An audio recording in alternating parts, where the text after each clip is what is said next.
અસહ્ય બફારા, ઉકળાટ વચ્ચે વીજ કર્મચારીઓની મનમાની અને વારંવાર વીજ કાપથી ભર બપોરે લોકોને હેરાન થવાનો વારો આવ્યો. દ્રશ્યો અને શહેર અલગ છે, પણ સમસ્યા એક જ છે. વીજ કર્મચારીઓની મનમાની અને બેદરકારીના કારણે લોકોને ગરમીમાં શેકાવું પડી રહ્યું છે. આ સમસ્યાના સમાધાન માટે નેતાઓએ મેદાનમાં ઉતરવું પડ્યું અને અધિકારીઓને આડે હાથ લીધા. રાજકોટની જેમ જ વડોદરામાં પણ વીજ કર્મચારીઓની દાદાગીરી વધી હતી.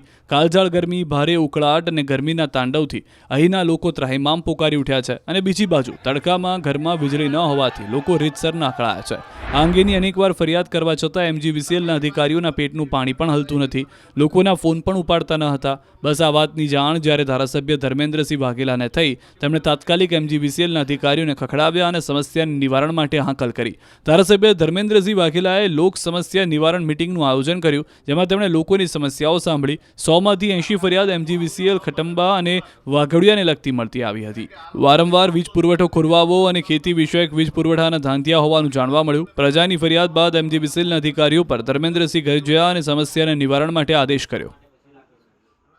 તમને વોર્નિંગ આપું છું. મને એવી ફરિયાદ મળશે કે તમે થોછડો જવાબ આપો છો. તમે સરકારી અધિકારી છો, સરકાર તમને પૈસા ચૂકવે છે કામ કરવા. તમે મફત કઈ સેવા નથી આપતા. સેવા આપવા માટેનો તમને સરકાર પૈસા આપે છે અને પછી તમે જવાબ જો કસ્ટમરોને ગમે તેવા આપો એ થોડું ચાલે. તમારી પાસે જો ફરીથી એવી ફરિયાદ આવી કે તમે ગમે તેવું વર્તન કર્યું છે, હું કાગળ ઉપર લઈ અને પછી એક્શન લઈ. QR કોડ સ્કેન કરો અને ડાઉનલોડ કરો News 18 એપ. મેળવો ગુજરાત અને દેશ દુનિયાની પળે પળની અપડેટ્સ.